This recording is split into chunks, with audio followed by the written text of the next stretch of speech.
St. Francisco Friendly sa Tagalog. Nakikigalak tayo sa nararamdaman ng dalawang ito. Pagkaman sila umiiyak, alam kong sila ay punong-puno ng kaligayahan sa kanilang ay putura ng mga puso at tandang. At sa umagang ito, tayo rin ay nakikigalak sa kanila.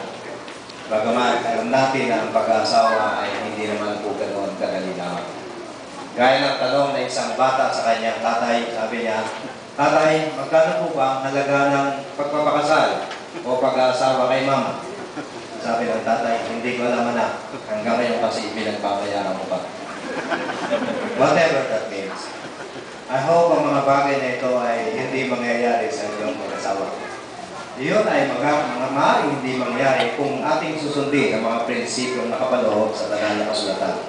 At ito ay matatagpuan sa isang kasalan din doon sa Galilea. Nang magsimula si Jesus ng kanyang gawain, isa sa mga unang ginawa niya ay paunlakan ang isang panyaya sa isang kasalan sa barangay Cana, bayan ng Galilea. Sabi ng Bible, pagkalipas ng 2 araw, may kasalan sa Cana, Galilea. At naroon ang ina ni Jesus. Si Jesus at ang kanyang mga alagad ay naroon din. Ang presensya ni Jesus sa kasalan sa Galilea ay indikasyon na unang-una, sinasang-ayunan niya ang ideya ng kasal. Ang kasal, ayon sa Diyos, ay hindi isang ideya lamang ng tao upang panatilihin ang pagkakaroon ng lipunan. Ang kasal ay isang sagradong gawain at pawang ito ay ideya ng Diyos. Kaya ang pagsasama ng lalaki at babae sa isang permanente, malapit at eksklusibong relasyon ay kaloob ng isang mapagmahal, marunong at mahabaging Diyos upang bigyang kalungkutan ang tao, ng kalungkasan ang kalungkutan ng tao. Ang solusyon na ito ng Diyos ay isang mahalagang kaloob. Sa inyong pagpasok sa buhay mag-asawa, kayo ay hindi nagbabahay-bahayan. Kayo ay tumatanggap ng isang mahalagang kaloob mula sa Diyos. Pahalagahan ninyo ito. Huwag ninyong hayaang mabaliwala ang isa't isa. Laging magpasalamat sa Diyos sa pribilehiyong makasama ang isa't isa. Gaya ng karaniwang pagsasama, magkakaroon din kayo ng hindi pagkakaunawaan, alitan at pagtatalo. May pagkakataon na baka lihim ninyong pagsisihan ang araw na ito o kung bakit siya pa ang napangasawa mo. May pagkakataon din na sasabihin mong, sana ay hindi ka na lang nag-asawa. Baka may pagkakataon din na matukso kang bitbitin ang lahat ng iyong alahas babae at umuwi na lang sa iyong magulang at iwanan na ang iyong asawa. Kapag dumating ang ganong mga pagtukso, paalalahanan ninyo ang isa't isa na ang kasal ay mahalagang kaloob ng Diyos sa inyo. Paalalahanan ninyo ang inyong sarili na kayo ay tunay na pinagsama ng Diyos para sa isa't isa, sa kabila ng anumang pagkukulang sa bawat isa. Ang kasal ay isang mahalagang kaloob mula sa Diyos. Kailanman ay hindi ninyo maaaring gamitin at huwag ninyong gamitin na opsyon ang paghihiwalay sa anumang hindi pagkakasunduan. Sapagkat ito ay sinangayunan ng Diyos at ito ay kanyang ideya. Pangalawa, sa banal na kasulatan, ang presensya ni Jesus sa kasalan ay nagdulot ng kapangyarihan. Ang pangyayari ay gaya nito, may kasalan. Subalit sa panahon ng handaan, ay naubusan ng alak itong nagpakasal. Kaya sabi ng ina ni Jesus, wala na silang alak, sinabi niya kay Jesus. Kaya sinabi ni Jesus, "Inang, hindi ko pa panahon, huwag mo akong pangunahan." Sinabi ni Maria, "Gawin ninyo ano mang iutos sa kanya." Pagdating ng tamang panahon, pumasok si Jesus kung saan hinahanda ang mga alak. At sinabi niya, "Punuin ninyo ng tubig ang tapayan at pagkatapos ay ibigay ninyo sa punong servidora." At nang ito'y tikman, ang Agua Vida ay naging isang Johnny Walker. Itong pangyayaring ito ay nagpapakita na ang presensya ni Jesus sa kasalan ay nagdulot ng kapangyarihan. Ito nga ay naipamalas ni Jesus nang gawin niyang napakasarap na alak ng tubig.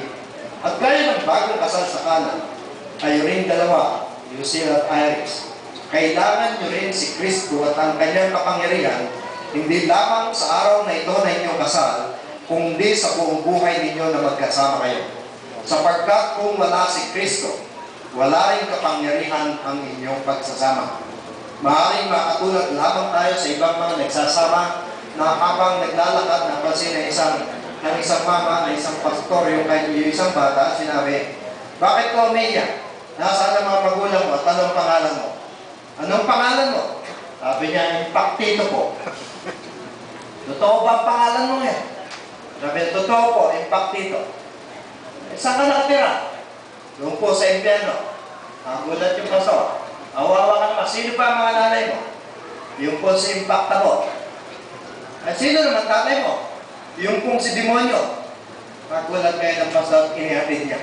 Malayo pa lamang, ay narinig niya yung parang may nagkakagulo sa loob ng bahay. At nag-aaway nga ang isang mag-asawa. Sabi ng babae, Demonyo ka! Umuwi ka pa! Dapat doon ka na lamang sa babae mo. At sinabi naman ng demonyong lalaki, ikaw talaga, tuwing uwi ako rito, wala ka na ginawa, kundi ako ay pagsabihan, impacta ka talaga. Nung makita yung kanilang anak, hoy, Impactito! Saan ka ba na naman nagaling? Makalayas na nga sa impyerno ng bahay na ito. We hope hindi ito mangyayari sa mag-asawa. Sapagkat ito ay karaniwang senaryo sa maraming may bahay, aminin man natin po, hindi. At karamihan nauwi sa paghiwalay. Hindi paghiwalay ang solusyon sa hindi pagkakaalaman. Lalo pa kung kayo ay nagsusumpahan. Ito ay hindi isang laro. Ito ay isang panat at sumpa sa harap ng Diyos. Kaya dapat itong palagahan. Para mangyari yun, kailangan ng kapangyarihan. Hindi ito galing sa inyo. Para maging maayos sa inyong pagsasama, kailangan ninyo kapangyarihan ni Kristo. Hindi kayo magtatagumpay kung wala si Kristo sa inyong buhay. Tandaan ninyo, kayo pong dalawa, kagaya ng maraming kinasal dito, ay galing sa magkaibang background. Kayo po ay magkaibang sosyal na kalagayan, pinagkalakihan, magkaibang inyong mga nakagawian, pag-uugali at personalidad. Bilang isang lalaki at isang babae, napakalaki na ng pagkakaiba. Ang inyong mga pananaw, ang inyong opinyon, ang inyong reaksyon ay pawang magkakaiba. Kaya, simula ngayon, ang dalawang magkaiba ay pipilitin natin magsama sa isang bahay, sa isang kwarto, sa isang kama, at kung minsan sa isang plato at baso. Pag-cheesy. Hindi madali ang mag-adjust.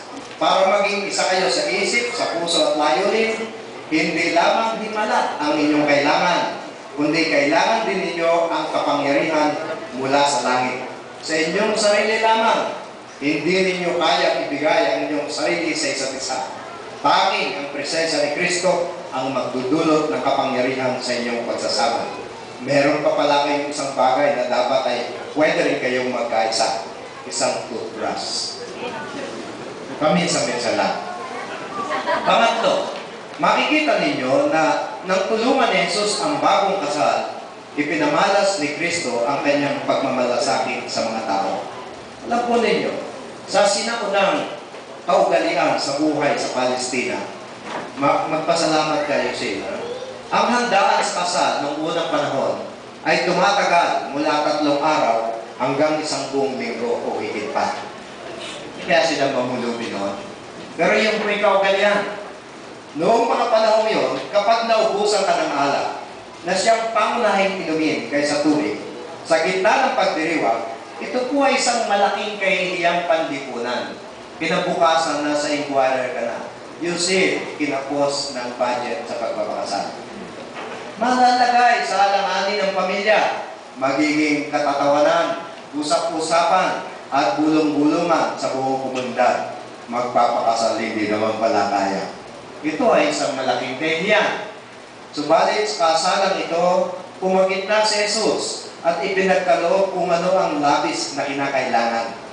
Nang gawin niya ito, inalis niya sa nakatakdang kahihiyan ang mga bagong kasal. Ito po ay isang maliwanag na pagpapamalas ni Kristo ng kanyang pagmamalasakit sa mga tao. Sa pagsisimula ninyo ng buhay mag-asawa, magandang regalo ang katotohanan, taglay ninyo ang katiyakan na ang Panginoong Yesus ay nagmamalasakit at nagmamahal sa inyo.